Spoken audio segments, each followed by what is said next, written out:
be able to pass down to me, and then I can pass down to my children, and So so on. basically nothing. So nothing. So you Okay. don't belong to any groups or anything? You haven't actually did anything. Things Now, and first you already answered the question and you said you've never been discriminated against. And then you said that you've never actually done anything to advance the culture. Got it. All right, cool. So now, Jazz, I'm curious as to you. I'm doing for my lineage, but what I'm trying. Because you got an education? That's for you. You ain't doing nothing for nobody else. What? What have you done for anybody other than yourself? What have you done for anybody other than yourself? What I'm trying to say is that our lineage, on my dad's side, my great grandmother was a slave. So what I'm trying Slave where? In South Mississippi. Okay, so what they got to do with you? What I'm trying to say is the way this economy was built. He said capitalism is the backbone. You got a fucking degree. How was you discriminated against? Help to build the economy, but our ancestors were never. What did you go through, or what have you done?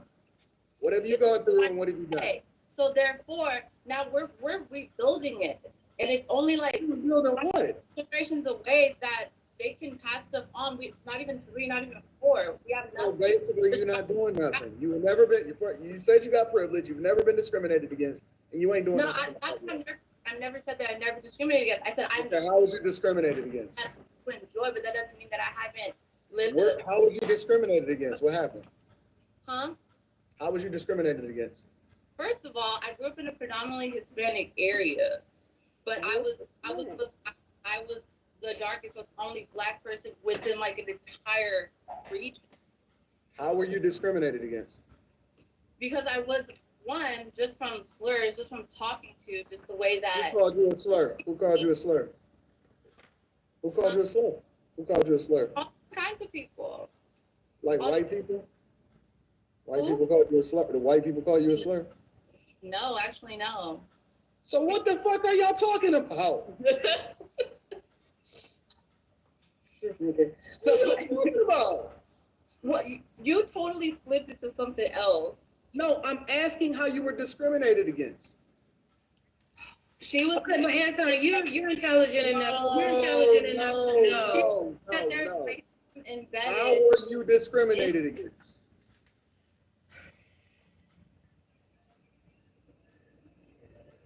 Okay, cool. So we got your answer. Jazz, how was you discriminated against?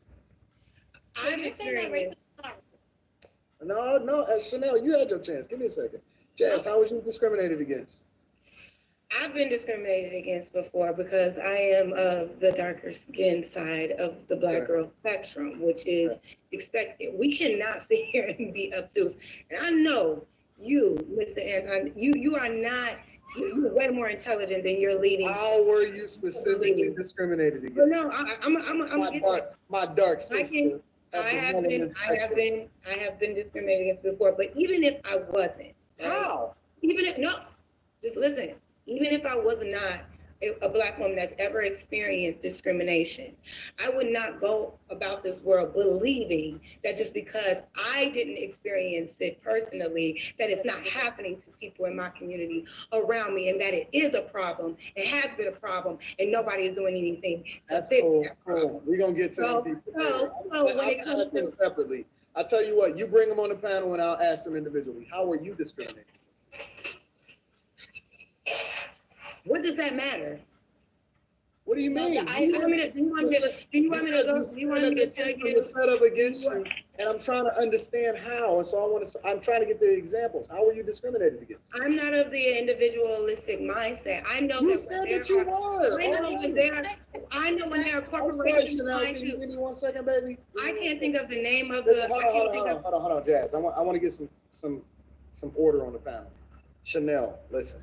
I got you, baby. Listen, you look like you the type to be on the panel and to be in the studio, and we're gonna have some great conversations. I'm gonna hit you up later. I'm gonna work on you. Give me a second, baby. I like your teeth too. Jazz, in the middle, and separately, how were you discriminated against, baby? I mean, you want me to go down the experience I've had over time? If somebody discriminated against me, I would remember that shit. Like I remember my first whooping as a little kid. Like, Okay, I'll give you a quick. I'm trying to understand how you got discriminated against. Since we want to speak individual, like about the individual experience, when really what's most important is the collective experience. No, it's the individual experience.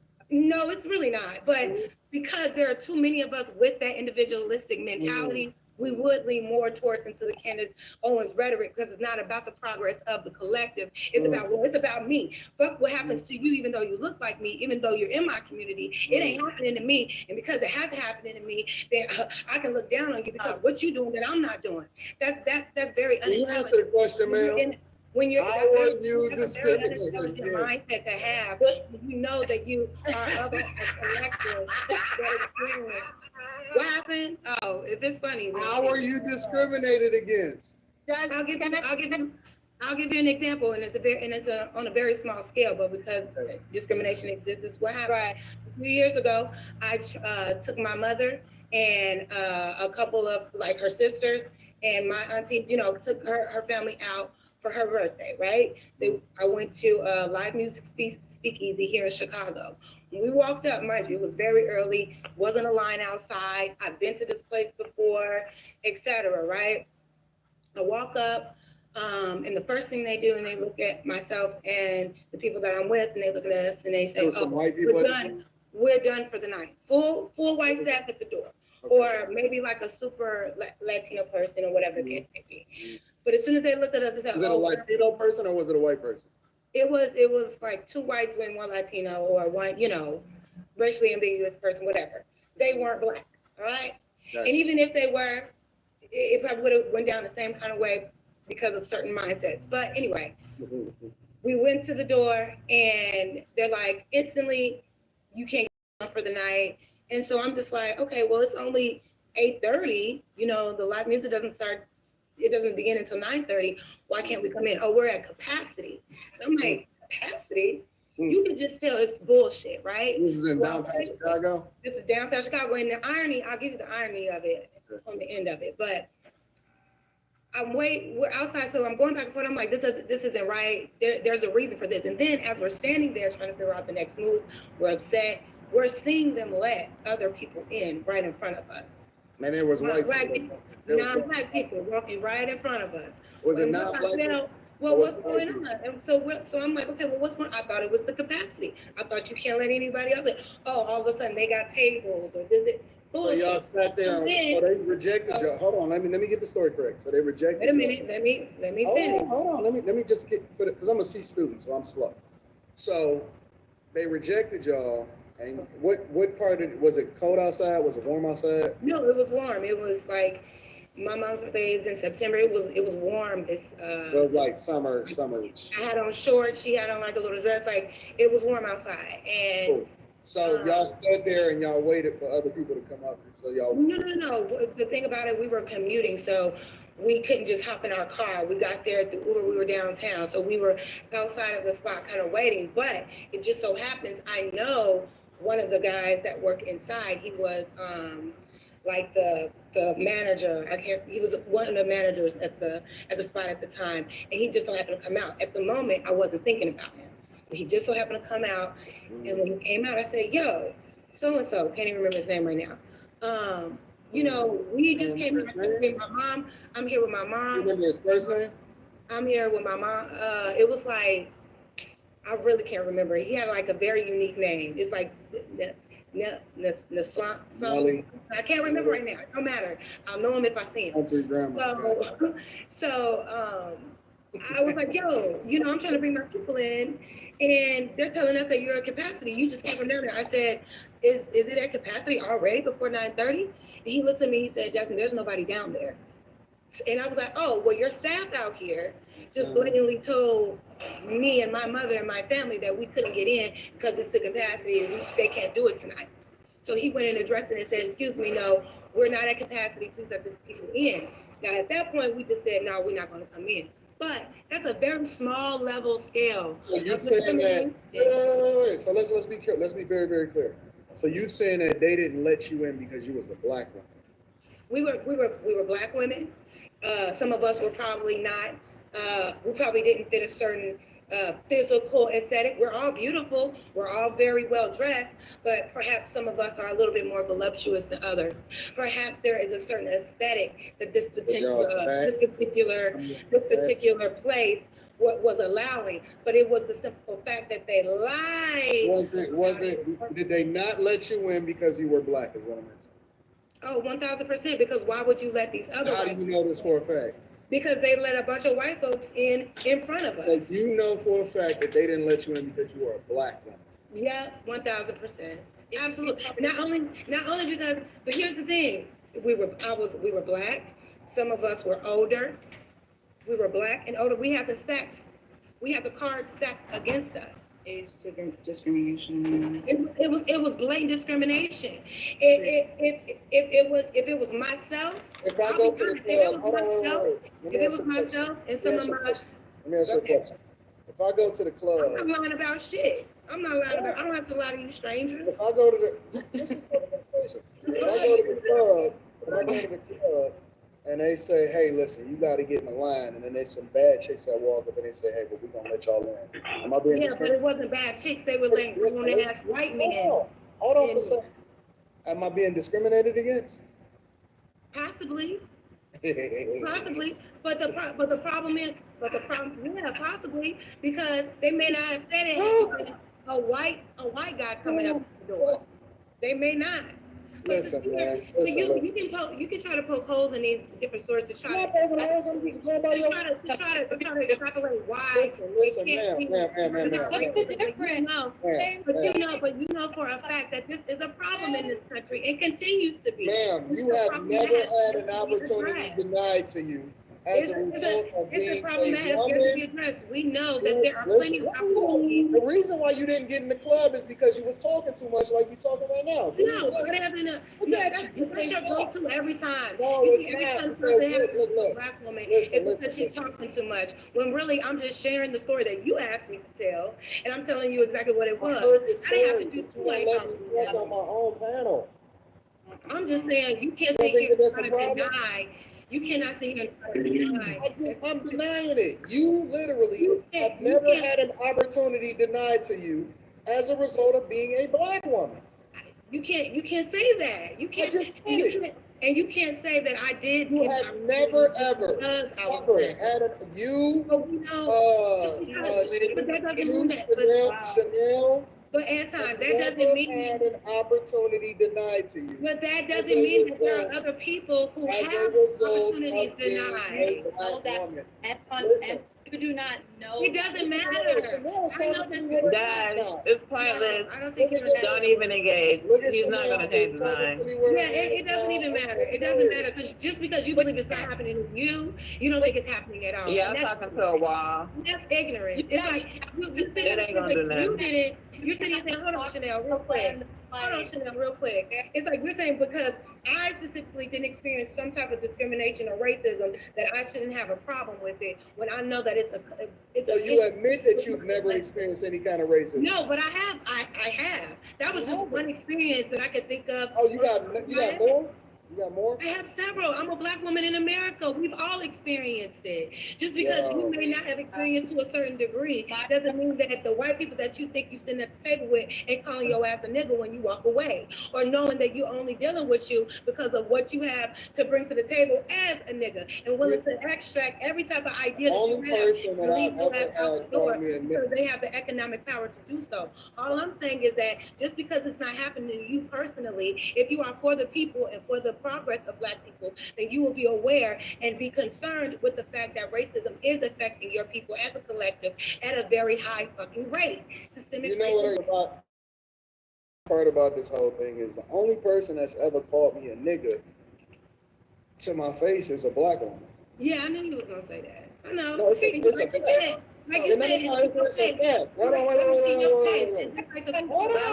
Like you said, then white people you be at the table with, they call you one when they left the table and got their money. That was my exact example. I said they're not gonna call me that. How do you not know that they don't disrespect you?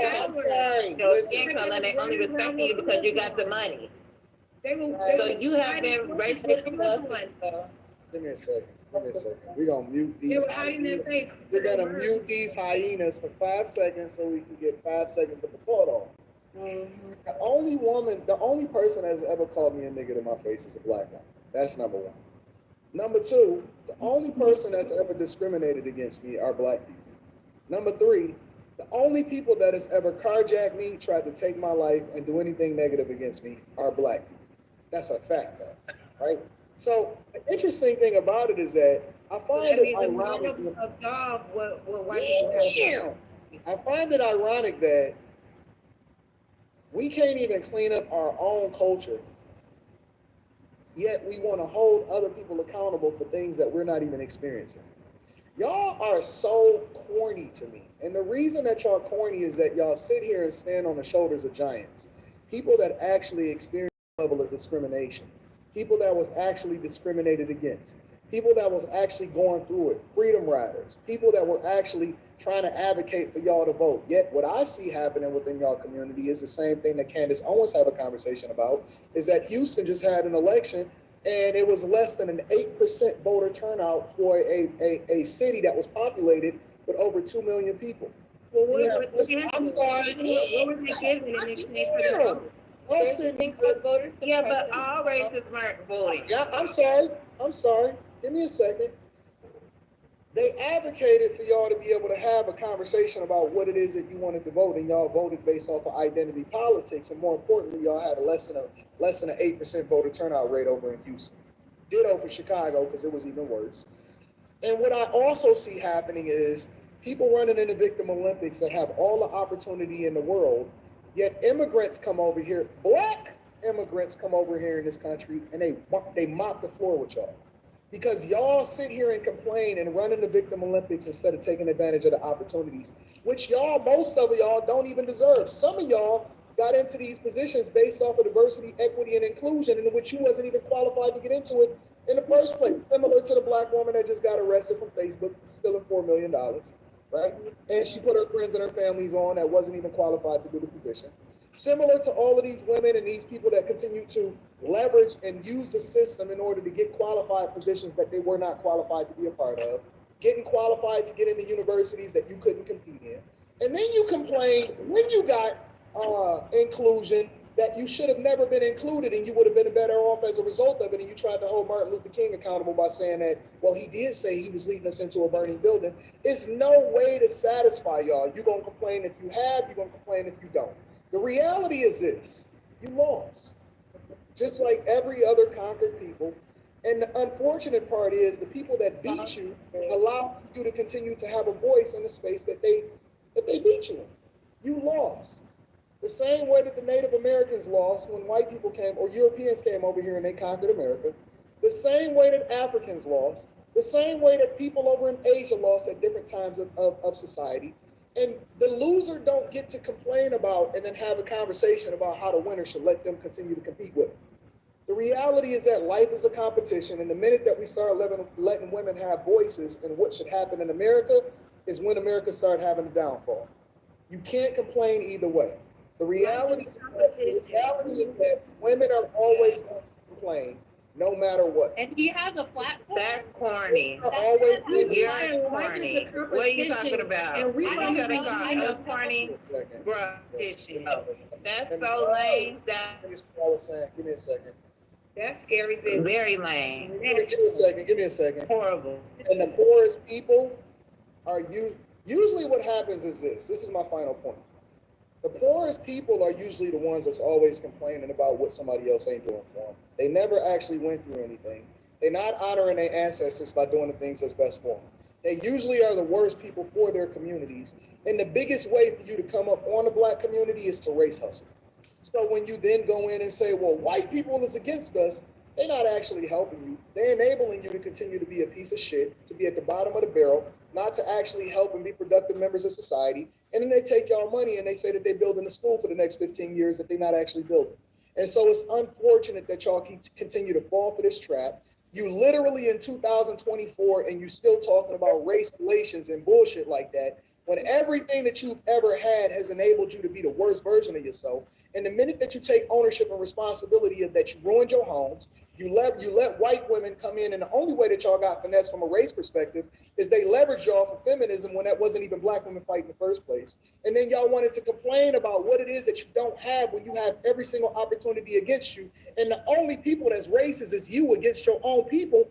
More importantly, against the men that you open up your legs to and have children with, and then complain about whether or not they're supposed to take care of y'all afterwards.